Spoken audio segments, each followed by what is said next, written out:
It's Google Pixel 4 Day, and of course, as you should know, we've got every single version sitting in front of me. This is every single version, right, Will? Mm-hmm. Okay, so it's the 4XL in the 3 different colors. They always got fancy names for the colors.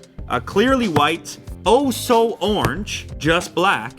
And so we have the XL versions on the top, and then below that, you wouldn't know from the size of the box, but we have the standard size Pixel 4, some specifications for each here. The XL 6.3-inch display, 128 gigs of storage on this particular model. The non-XL version, Pixel 4 5.7-inch display. This is fresh, it's hot off the presses, so this video, it's an unboxing video and a first look type of video. Just keep that in mind. FHD Plus, flexible OLED 444 PPI, and then QHD Plus, so a higher pixel density on the XL at 537 PPI. Gorilla Glass 5 on both. Oh, they're gonna have 90 hertz smooth displays. You know, that kind of twitchy, buttery.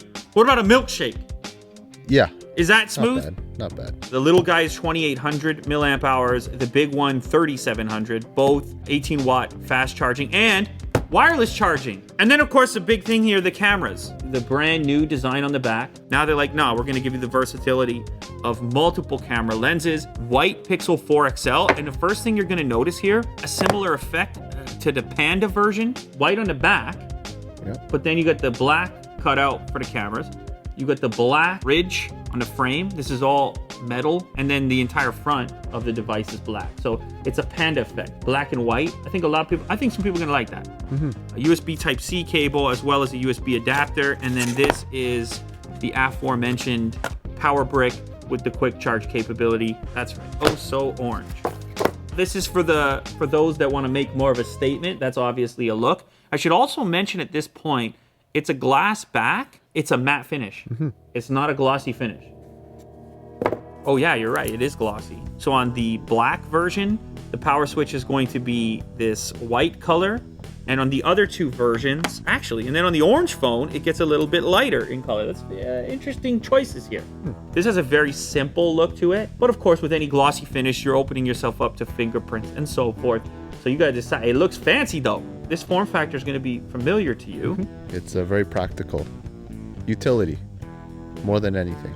Easier to hold. Yes. Willy do, ladies and gentlemen. This is the small one. I'll just place that. There's your comparison right there. Big and small. I'm gravitating towards this color. There we go. Put that guy right on top. How about that? Okay, there we go. But you're gonna notice straight away here that the emphasis, unlike a lot of other smartphone makers, is not on screen to body ratio. They're cool with having a forehead, a chin on the device, not overwhelmingly slim bezels. A lot of that has to do with packing extra tech into the top forehead section of the device. 2 NIR cameras, dot projector, flood emitter, a camera as well with a 90-degree field of view fixed focus. The Pixel 4 and 4 XL are now exclusively face unlock. No fingerprint on the back, no fingerprint in the display. Face unlock is enough. And I guess they believe that's the future going forward with this degree of technology being baked in and giving up so much in the screen to body ratio department. They've got to be cool with it and think that's the way to go. So let's go ahead and give it a test. I'm going to scan my face in here. Face, locked phone, unlocked phone, locked phone, unlocked phone. I mean, you just have to commit more space to have the extra tech built in, but you get stuff like the ability to illuminate the face in darker environments, which if face unlock is going to be the only unlock available exclusively, you kind of need that. We can load up the front-facing camera real quick. Now you get the extra camera on the back and the singular camera on the front, so it's a switch, obviously. You have portrait, you have night sight built in.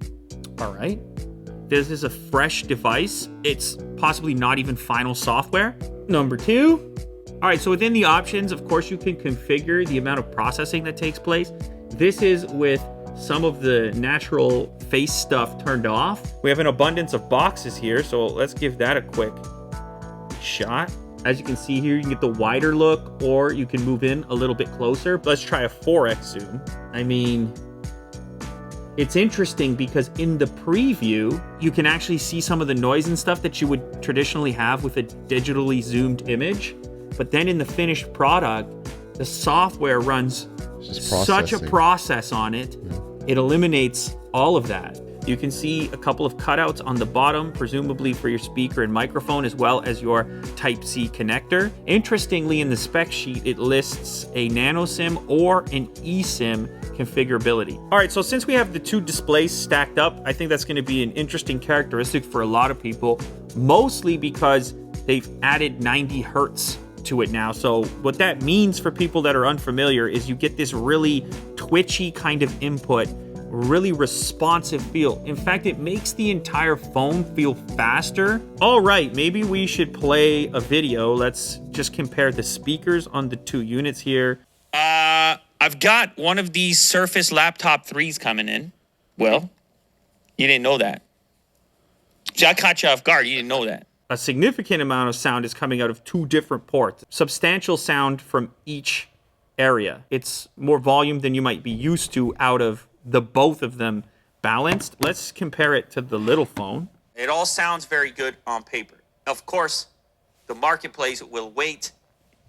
Talking a lot recently about trying to nail down the perfect laptop. It's a real mission of mine. So the larger than usual forehead, there's also sensors in there capable of motion tracking of hand gestures.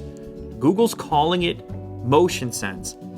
Because this software is early, I can't showcase it to you at the moment, but it's another trade-off. I mean, you're packing in some extra hardware for the potential to interact with your device without touching it. Beyond just Assistant and your voice now, potentially I'm scrolling and swiping without even touching it on the final version of the software. It's also important to note, I mean, with the Pixel devices in general, it means you're getting the latest software. That means you're getting features first, including the latest when it comes to Assistant. Okay, Google, what is Unbox Therapy? And you can see the way that it's installed, the way that it's implemented is different than it used to be. A lot happens now right within the main screen, so you don't jump over to a different app in order to engage it. And of course, the advanced version of that is the continuation of conversation, which is the initial instruction and then the deeper dive with Assistant understanding context. So you don't have to say, okay, Google, hey, Siri, nearly as often. I think the biggest takeaway here is going to be Google moving towards a 90 hertz display, for one. And then secondary, it's going to be camera performance eventually on a final software, what it's capable of from a computational perspective. That's every single one unboxed. As I mentioned, this is just a first look type of video. I'll have a follow-up. Today's Pixel Day. It just came out, so you have the clearly white XL. Oh, I should also mention that Oh So Orange is apparently limited edition. So if you're interested, I don't know, what do you gotta do? Line up, get your order in. The black version, which is the only glossy one of the bunch, if that's what you're into, polished, fancy type of lifestyle, you can go for that look as well. I think I'm leaning towards this one right now.